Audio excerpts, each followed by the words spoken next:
Assalamualaikum warahmatullahi wabarakatuh. Jumpa lagi dengan review filmku. Kali ini saya akan mereview sebuah film bergenre horor misteri yang berjudul Overlord. Film ini tayang 2018 lalu yang berlatar belakang Perang Dunia Kedua. Film ini menceritakan kejadian beberapa saat sebelum Amerika dan sekutunya menginvasi Prancis yang pada saat itu sedang diduduki oleh Nazi Jerman. Invasi ini dikenal dalam sejarah dengan nama D-Day. Diceritakan untuk memudahkan invasi, Amerika mengirim sejumlah pasukan untuk menghancurkan menara pengganggu radio milik Nazi di sepanjang pantai Normandia, yang akan menjadi tempat pendaratan pasukan Amerika dan sekutunya, yang juga merupakan invasi terbesar dalam sejarah. Tapi sebelum menonton, tak lupa saya meminta dukungan teman-teman untuk mensubscribe dan nyalakan lonceng notifikasinya agar channel ini bisa berkembang. Oke, selamat menyaksikan.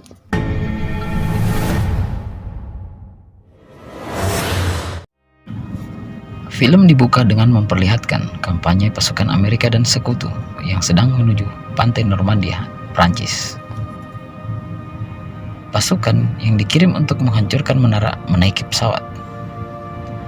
Tokoh utama film ini adalah anak ini yang bernama Boyce, yang baru seminggu masuk tentara tetapi sudah harus ke garis depan. Di pesawat, komandan mereka menjelaskan misi mereka, yaitu menghancurkan menara pengganggu radio milik Nazi sebelum pukul 6 sore untuk mempermudah invasi Amerika dan sekutunya. Tetapi belum sampai di titik penerjunan, pesawat mereka sudah diserang oleh Nazi dan mengharuskan mereka untuk terjun lebih awal. Saat bersiap untuk terjun, tiba-tiba pesawat mereka terkena rudal dan akan segera jatuh. Tetapi untung saja teman Boyce ini berhasil menariknya dan akhirnya berhasil terjun keluar dari pesawat. Pada scene ini kita diperlihatkan kengerian situasi perang yang sesungguhnya karena visualnya itu sangat nyata.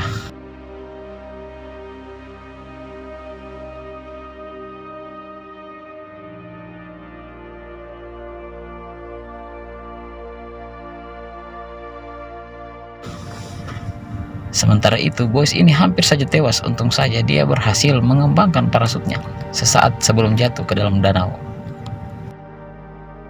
Saat keluar dari danau, dia ketahuan dan langsung ditembaki sama Nazi. Boyce pun lalu lari ke dalam hutan. Saat sedang menelusuri hutan, Boyce melihat komandannya yang kedapatan tentara Nazi yang akan mengeksekusinya. Kemudian saat ingin menolong komandannya, dia lalu dihentikan oleh Ford yang tiba-tiba muncul. Akhirnya komandannya pun dieksekusi oleh Nazi. Ford berpikir percuma menolong komandan karena jumlah mereka kalah dan cara memegang senjata Boyce masih belum pengalaman.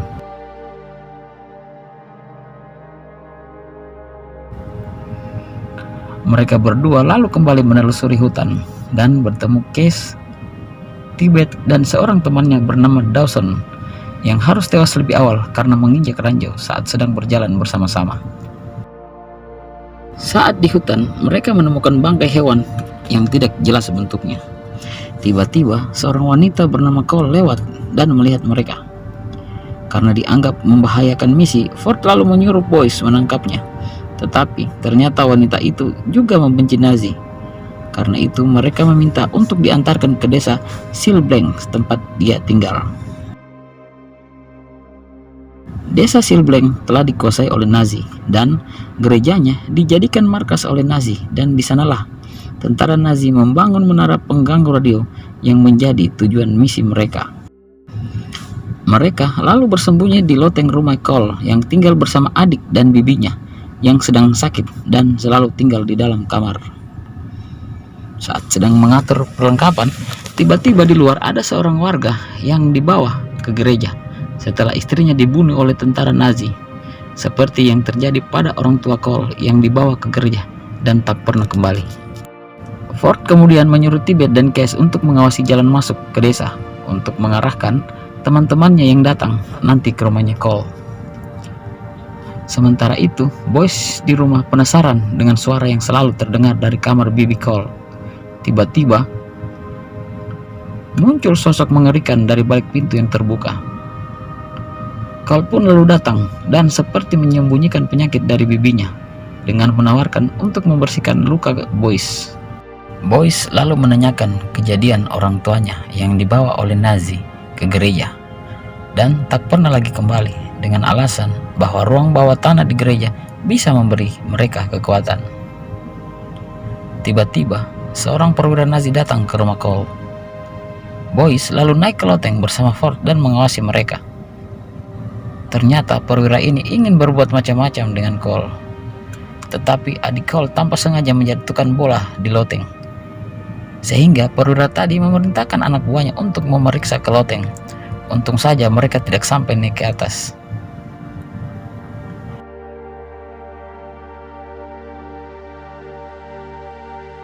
Perwira tadi kemudian melanjutkan misinya yang sempat tertunda dengan ancaman akan membawa Cole ke gereja. Saat perwira tadi melakukan misinya, Boyce lalu turun dan menodong kepalanya dengan senjata, dan kemudian Ford melumpuhkan dia untuk dijadikan sandera. Tertangkapnya perwira Nazi ini merubah strategi mereka, sehingga Ford menyuruh Boyce untuk keluar memanggil kembali Case dan Tibet. Saat hendak memanggil temannya, Boyce ini malah ke gereja. Di sana dia melihat para tentara mengeluarkan beberapa orang dengan rupa mengerikan untuk dibakar hidup-hidup. Kemudian dia malah dikejar anjing dan harus masuk ke truk Nazi yang berisikan mayat-mayat tentara yang telah tewas. Dia pun lalu bersembunyi di balik tumpukan mayat agar tentara Nazi tidak menemukannya. Dan lebih sialnya, ternyata truk tersebut malah membawanya masuk ke dalam gereja. Saat di dalam gereja, Boyce lalu mengendap-endap. Di dalam, dia melihat gereja ini telah diubah menjadi tempat penelitian atau eksperimen. Di sana, dia melihat ilmuwan Nazi bersama seorang tentara sedang memeriksa tahanan, dan ilmuwan tadi mencatat seperti sedang mengamati perkembangan orang di dalam sel itu. Setelah ilmuwan itu pergi, dia lalu mengintip ruangan tadi. Tiba-tiba muncul sosok mengerikan dari dalam. Saat bersembunyi dari tentara Nazi, Boyce lalu masuk ke ruangan yang seperti ruang jagal. Di ruang tersebut terdapat mayat tentara yang telah tewas yang diberlakukan tidak manusiawi. Ada juga mayat yang masih bisa berbicara, padahal tinggal kepalanya saja. Kemudian Boyce juga menemukan Jacob, teman tentara dia saat di pesawat, yang terikat di meja operasi. Kemudian saat ingin membebaskan temannya, ilmuwan itu masuk ke ruangan dan menyuntikkan sesuatu ke tahanan yang telah tewas. Tiba-tiba tubuh tentara itu bergerak seperti hidup kembali. Boyce pun heran dan kaget. Setelah ilmuwan itu pergi, dia lalu membebaskan Jacob dan mengambil sebuah serum suntikan untuk diperlihatkan kepada Ford. Boyce akhirnya berhasil kabur bersama Jacob melalui saluran air yang tepat berada di bawah gereja. Sementara itu, di rumah Cole, Chase dan Tibet ternyata telah kembali. Tibet mencurigai kalau Boyce telah tertangkap karena terlalu lama keluar. Tetapi lalu terdengar suara Boyce minta tolong karena membawa Jacob yang sedang terluka. Boyce yang masih trauma kemudian berbicara tak karuan. Akhirnya Ford menyuruhnya untuk tenang.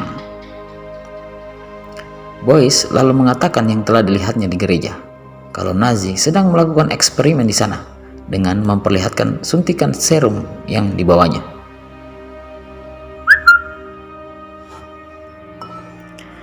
Hal ini kemudian menjadi bahan interogasi untuk perwira Nazi yang telah ditahan. Ford yang melakukan interogasi lalu menanyakan suntikan serum tersebut, tetapi perwira itu masih bungkam dan menyinggung Cole yang kemudian menikam pahanya. Ford kemudian mulai serius melakukan interogasi dan tidak peduli lagi dengan serum, karena dianggap bukan tujuan misi mereka. Dia lalu menghajar perwira dengan keras untuk mengetahui jumlah tentara Nazi di gereja. Tetapi Boyce malah kasihan dan berusaha menahan Ford. Akhirnya dia dihajar juga dan diusir dari loteng.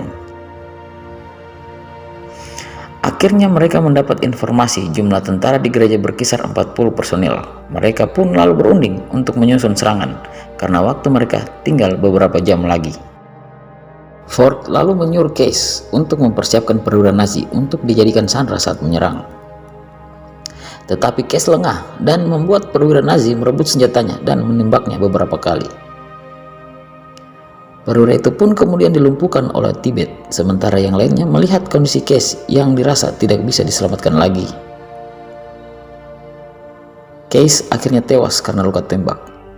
Melihat kejadian di gereja, Boyce lalu mengambil suntikan dan menyuntikkan serum ke tubuh Case. Tetapi tidak ada reaksi.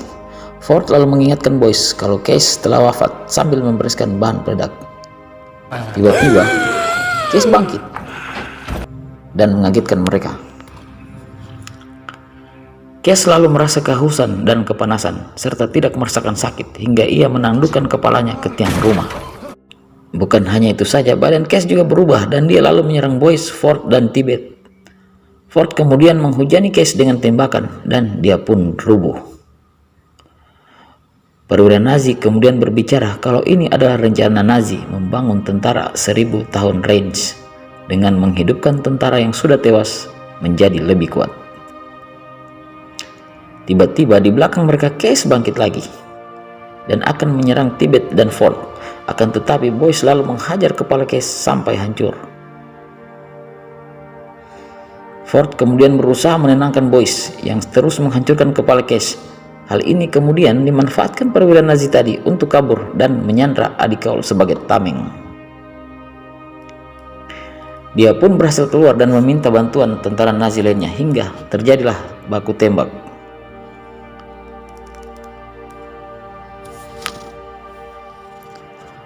Ford sempat menembak muka perwira Nazi, tetapi dia tetap bisa kabur menuju gereja.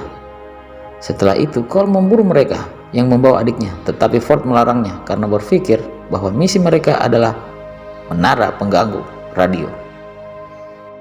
Tetapi Boyce berhasil meyakinkan Ford bahwa itu bisa dilakukan bersamaan dengan menyelamatkan adik Cole karena dia mengetahui jalan masuk menuju gereja.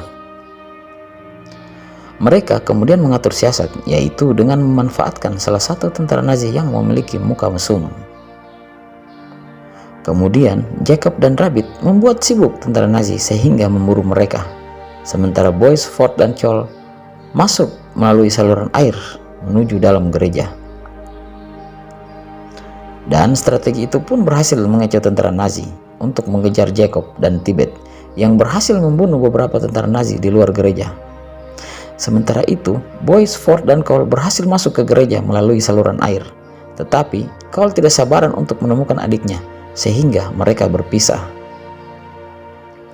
Cole kemudian memaksa salah satu tentara Nazi yang ditemuinya untuk mengantarkannya ke tempat adiknya.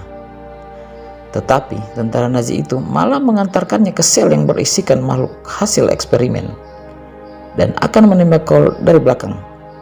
Untung saja, Boyce datang dan melumpuhkannya. Saat akan pergi, Boyce dan Cole melihat tentara Nazi tadi ditarik oleh sesuatu dari dalam sel, dan akhirnya makhluk eksperimen itu keluar dari selnya. Mereka kemudian lari dan menemukan adik Cole di lab. Boyce lalu menyuruh Cole dan adiknya segera keluar, sementara dia akan memasak bahan peledak. Saat Cole mengeluarkan adiknya di saluran air, makhluk itu tiba-tiba menarik Cole dan mencekik lehernya. Cole kemudian berhasil menembaknya, tetapi makhluk itu bangun lagi dan kembali mengejarnya. Cole lalu berlari keluar dan menemukan alat membakar. Dia pun lalu memakainya dan berhasil membakar makhluk itu hingga hangus, dan dia pun lari keluar dari gereja. Di tempat lain, Tibet dan Jacob mulai terdesak karena diburu hingga ke desa oleh tentara Nazi. Saat terjadi tembak-tembakan, adik Cole malah muncul di tengah-tengah. Tibet pun akhirnya menyelamatkannya, dan Cole akhirnya datang membantu mereka, dan akhirnya mereka berhasil mengalahkan tentara Nazi.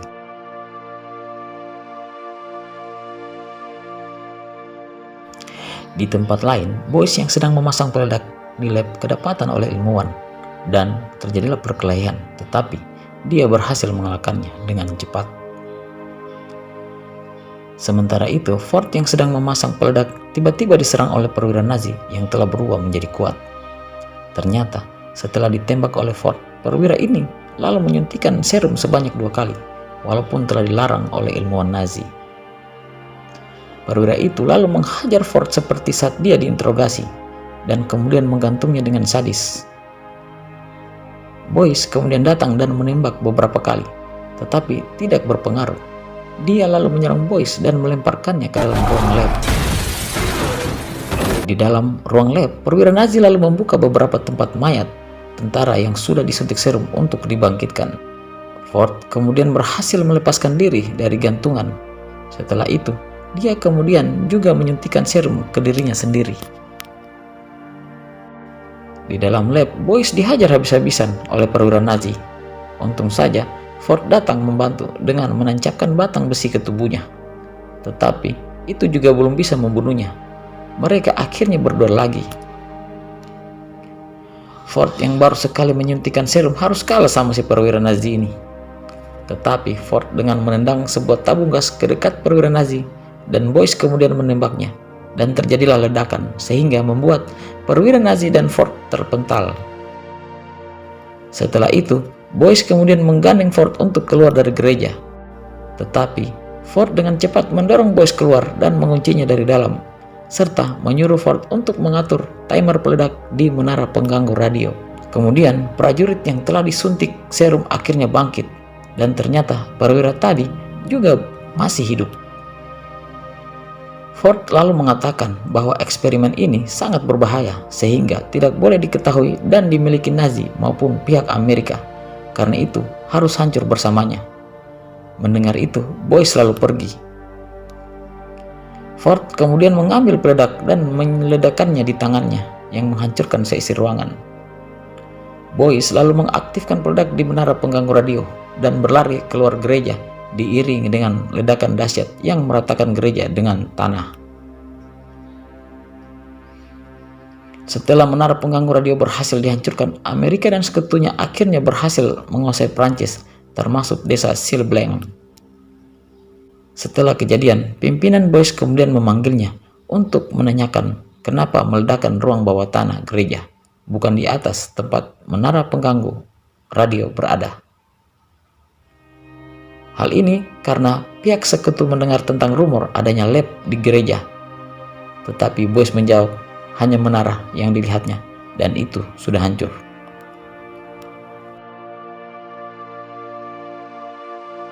Boyce kemudian dipindahkan ke kompi lain untuk kembali berperang, dan film pun selesai.